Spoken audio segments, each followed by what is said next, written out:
राजकारण शिकायचं असेल तर उद्धव साहेबांचा आदर्श घेतला पाहिजे. तो आदर्श मी घेतला. मी पण आमदारकी लढलो, 25,000 रुपये घेतली, पण समाजाने माझ्या विश्वासा करला. अशा प्रकारचा या दोन्ही कुटुंबाचा किंवा या ठिकाणी होत असताना कुठल्याही कार्यकर्त्या बरोबर नसताना समाजाला बरोबर घेऊन ताकद दाखवून दिली. आणि म्हणतो साहेब आपली ताकद अशीच इथून पुढच्या भविष्य गावाला जाऊया. तुम्ही आम्हाला आशीर्वाद द्या, आम्ही तुम्हाला आशीर्वाद देऊ आणि आपण निश्चितपणे सेक्रेटरीकडे दम घातल्याशिवाय राहणार अशा प्रकारचा खरं आपल्याला गेला हर्षद आणि निश्चितपणे हर्षद आणि सपनाली त्या ठिकाणी खरं तर सपनाली आमची मुलगी आहे आणि हर्षद आमचे गाव आहे. गाव तुम्ही पशुपूजा पण पशुपूजा आमच्या मुलीला सांभाळा, पशुपूजा आमच्या मुलीला घेऊन यावा अशा प्रकारचा मी गावाला या ठिकाणी आग्रह करतो. आणि अधिक सगळ्यांना बोलता निश्चितपणे या ठिकाणी खरं तर हर्षद आणि सपनाली या दोन्ही वैधाना करतात की सर्व समाज बांधवांच्या वतीनं ज्यांना कोणाला बोलताना आलं त्या सर्व मान्यवरांच्या वतीनं तुम्ही जेवढे पाहुणे या ठिकाणी उपस्थित जेवढ्या पाहुण्यांचे मी आभार मानतो. तुम्ही या ठिकाणी निवेदक कोणाला वेळ आम्ही बोलताना त्यांचा आभार मानतो. करतो आणि निश्चितपणे या ठिकाणी मी अध्यक्ष काय न होता परत एकदा या दोन्ही उमेदवारांना यांचं पुढील आयुष्य सुखाचं समाधानाचं गाव यांच्या हातून देशाची सेवा करू आणि मुलांची सेवा करू साधू संतांची सेवा करू साधू संतांची सेवा करू यांचं आरोग्य चांगलं राहावं यांना लाख लाखांची संपत्ती लाभो अशा दोन्ही उमेदवारांना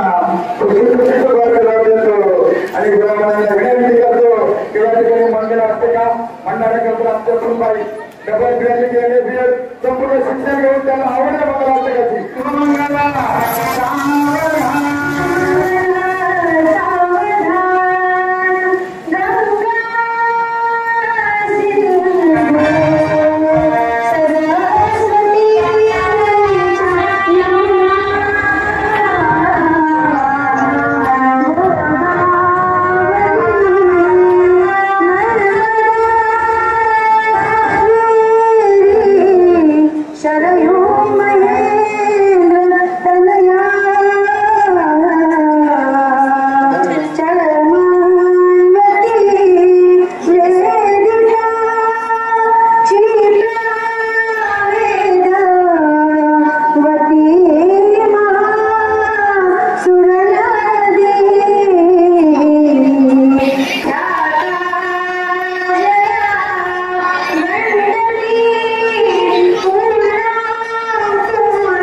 जा सुखाने राशिवमंगल